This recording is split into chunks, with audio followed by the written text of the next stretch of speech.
मिथिला वाले मीठे बोलते हैं, मीठी भाषा है। बोले राहुल गांधी, राहुल गांधी। मैं राहुल जी को निमंत्रित करता हूं, आपको संबोधित करें।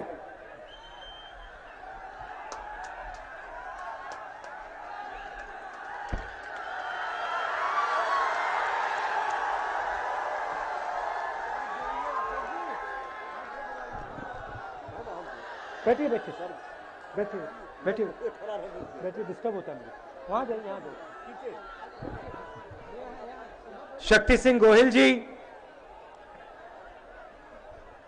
मदन मोहन झा जी, तारिक अनवर साहब, नदीम जावेद जी, कीर्ति आजाद जी, अजय सिंह यादव जी, वीरेंद्र राठौर जी, हमारे कैंडिडेट्स श्री अशोक राम जी, डॉक्टर नागेंद्र कुमार जी, कांग्रेस और गठबंधन के हमारे कार्यकर्ता भाइयों और बहनों, प्रेस के हमारे मित्रों, आप सबका यहां बहुत बहुत स्वागत, नमस्कार। और खासतौर से जो हमारी माताएं बहनें आई हैं, आपका भी यहां बहुत बहुत स्वागत, नमस्कार।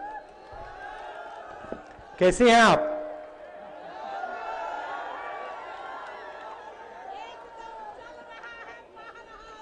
चल रहा है। वो कुछ दिन पहले मैं पंजाब में था। वहां पे नरेंद्र मोदी जी ने ये जो 3 बिल पास किए हैं, किसानों के विरोध वाले बिल, उसके लिए मैं गया था। और वहां का किसान, पंजाब का किसान काफी गुस्से में है। कुछ दिन पहली बार मैंने देखा, आपको शायद देखने को नहीं मिला क्योंकि मीडिया को नरेंद्र मोदी जी, नीतीश जी कंट्रोल करते हैं, तो शायद आपको दिखने को नहीं मिला। मगर पहली बार दशहरा पे पंजाब में रावण, मेघनाथ और कुंभकर्ण को नहीं जलाया गया। देखा आपने? पहली बार नरेंद्र मोदी जी का पुतला दशहरा पर जलाया गया। मगर पंजाब के लोग बहुत होशियार हैं। एक तरफ उन्होंने अंबानी जी का चेहरा लगाया, दूसरी तरफ उन्होंने अदानी जी का चेहरा लगाया और बीच में उन्होंने नरेंद्र मोदी का चेहरा लगाया।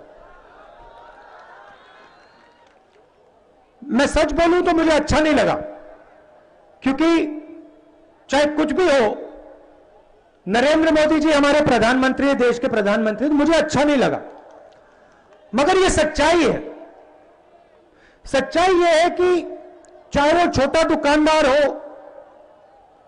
युवा हो, किसान हो, मजदूर हो, इन सब के दिल में आज गुस्सा है। किससे गुस्सा है? नेशनल लेवल पे नरेंद्र मोदी से, बिहार पे नीतीश जी से। और ये गुस्सा एक दिन में पैदा नहीं हुआ, ये आस्ते आस्ते आस्ते आस्ते बढ़ता जा रहा है। 2006 में बिहार के किसानों पर आक्रमण हुआ।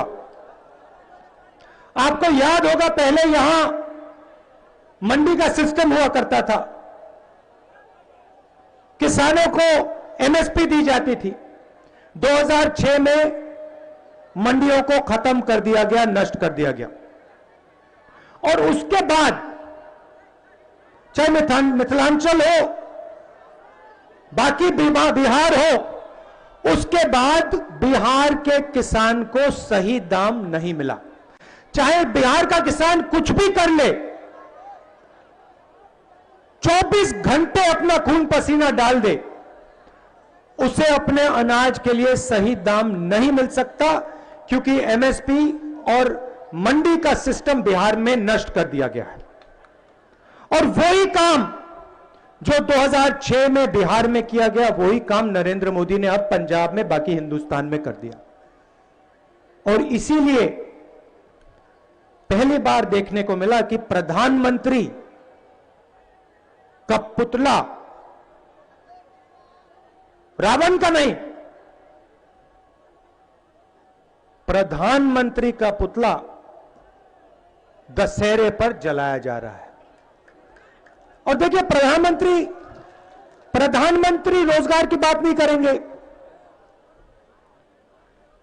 नीतीश जी प्रधानमंत्री भाषण करेंगे, नीतीश जी तेजस्वी जी के परिवार के बारे में बोलेंगे, गलत बात बोलेंगे। नरेंद्र मोदी जी मेरे परिवार के बारे में बोलेंगे। मगर जो सवाल बिहार के सामने है,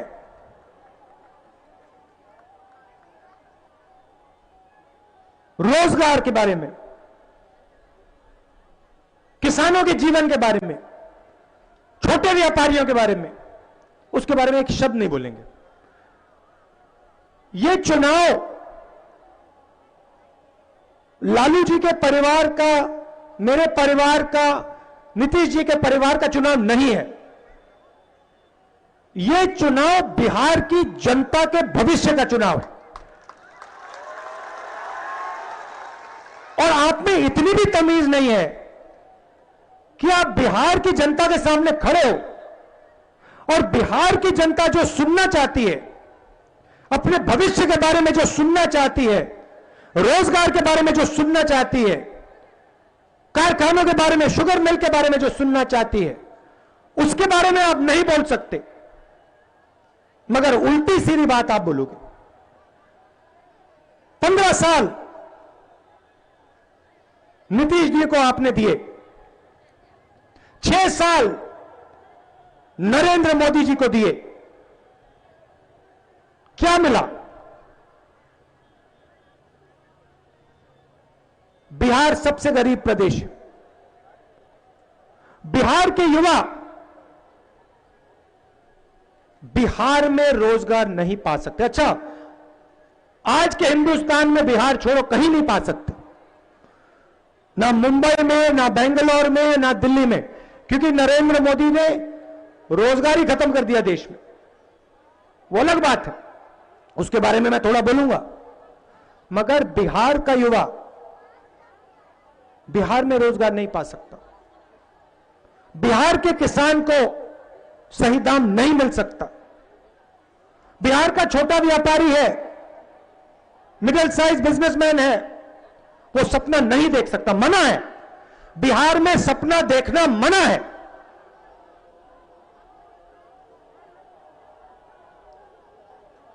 यह सच्चाई है। सपना देखना है तो बाकी हिंदुस्तान में जाओ, काम करना है तो मुंबई जाओ, और फिर जब आप मुंबई जाओगे, पंजाब जाओगे, फिर एक दिन नरेंद्र मोदी जी टीवी पे आएंगे, कहेंगे भाइयों और बहनों, 500 रुपए का नोट, 1000 रुपए का नोट मुझे अच्छा नहीं लगा, 500 रुपए का नोट, 1000 रुपए का नोट मुझे अच्छा नहीं लगा, मैं उसको रद्द कर रहा हूं। काले धन के खिलाफ लड़ाई है। आप सब लाइन में खड़े हो, भूखे मर जाओ, प्यासे मर जाओ, मगर मैं 500 रुपए, 1000 रुपए का नोट रद्द कर रहा हूं।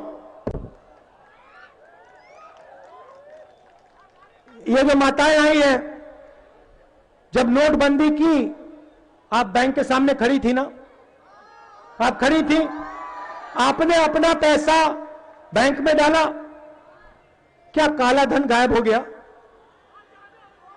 नहीं ना। पैसा कहां गया? पैसा गया सबसे बड़े उद्योगपतियों के हाथ में, नरेंद्र मोदी ने डाला। इसीलिए नरेंद्र मोदी जी का पुतला अकेला नहीं जलाया गया। इसीलिए नरेंद्र मोदी का पुतला जब जलाया गया, पंजाब ने कहा यह एक व्यक्ति नहीं है, ये एक शक्ति है और इस शक्ति के पीछे दूसरी शक्तियां हैं। कौन सी शक्तियां? एक तरफ अंबानी, दूसरी तरफ अदानी। क्यों? क्योंकि जो गरीबों का है वो ये लोग चाहते हैं। आपका पानी, आपकी बिजली, आपकी जमीन, आपका भविष्य ये लोग चाहते हैं और नरेंद्र मोदी आपका भविष्य इन लोगों को देते हैं। कोरोना आया, बिना नोटिस दिए 2 दिन छोड़ो, 15 मिनट नोटिस नहीं दिया। देश में कोने कोने में बिहार के मजदूर थे, कोई नोटिस नहीं दी। शाम को आते हैं, कहते भैया 22 दिन की लड़ाई है, लॉकडाउन हो रहा है, खाना मिले, पीना पानी मिले, खाना मिले, मिले ना मिले कुछ फर्क नहीं पड़ता, अपन तो 22 दिन की लड़ाई लड़ रहे हैं। बिहार के मजदूरों ने, युवाओं ने मोदी जी के तरफ देखा। मोदी जी कहते भाई और बहनों, मोबाइल फोन पकड़ो, इसकी लाइट जलाओ। भाई और बहनों, कोरोना से लड़ाई है, थाली बजाओ। मतलब कौन सी दुनिया में है ये? बिहार के लाखों करोड़ों मजदूर, कोई मुंबई से, कोई दिल्ली से, कोई पंजाब से, कोई कर्नाटक से, भूखे प्यासे पैदल आ रहे हैं। नरेंद्र मोदी जी कहते हैं 22 दिन की लड़ाई है। किससे लड़ाई है? 22 दिन की लड़ाई उन्होंने मजदूरों से की। कोरोना से नहीं मरे, भूख से मर गए, प्यास से मर गए।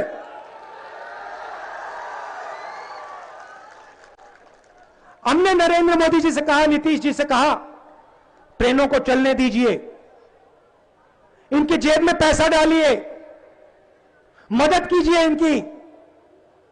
यह देश की रीढ़ की हड्डी है। बिहार का युवा, बिहार का छोटा दुकानदार, बिहार के मजदूर, ये देश की रीढ़ की हड्डी है। इनको बचाइए, क्योंकि अगर रीढ़ की हड्डी टूट जाएगी, देश बर्बाद हो जाएगा। कुछ नहीं, 1 रुपया नहीं दिया।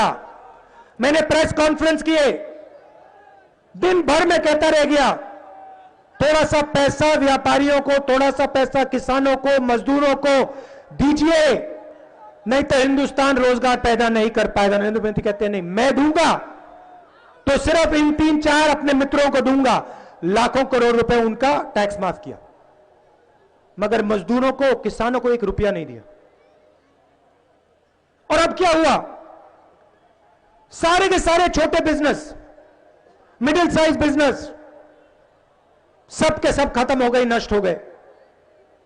आज ये देश रोजगार पैदा कर ही नहीं सकता, ये सच्चाई है।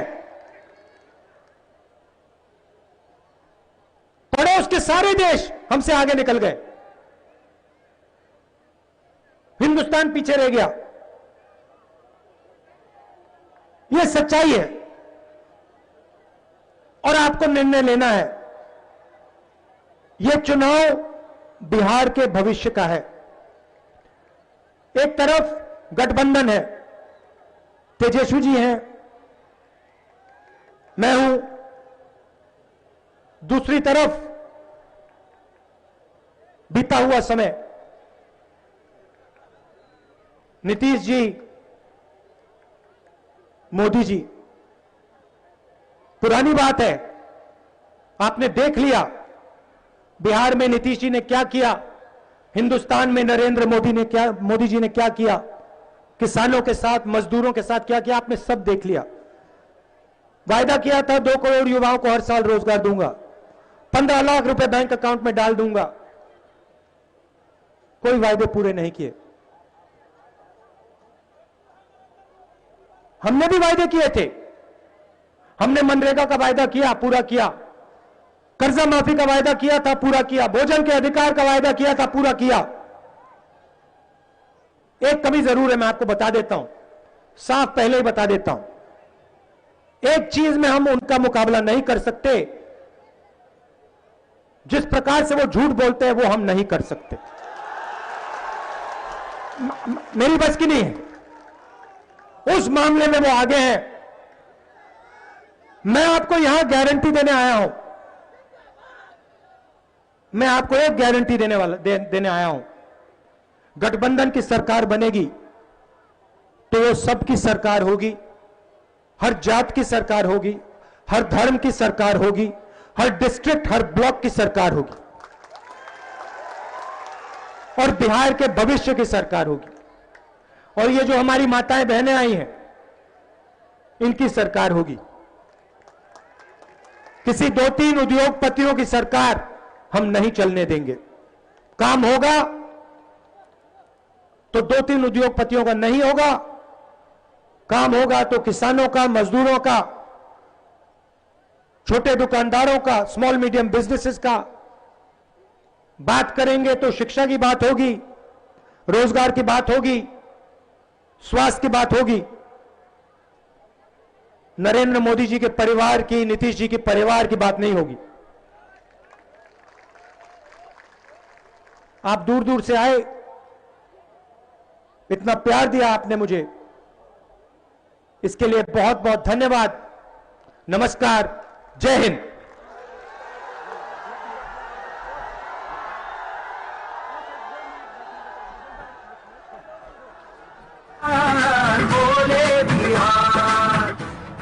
मदन मोहन झा जी आए और धन्यवाद ज्ञापन दें। आदरणीय मदन मोहन झा जी। आदरणीय सम्मानित हमारे राहुल गांधी जी और सम्मानित मंच, साथ ही हमारे सामने आए हुए हमारे प्यारे भाइयों एवं बहनों, मैं आप सबों को धन्यवाद देना चाहता हूं जो आप इतने देर से यहाँ खड़े हैं। मैं मिथिलांचल की तरफ से अपने नेता का हार्दिक स्वागत करता हूं और आज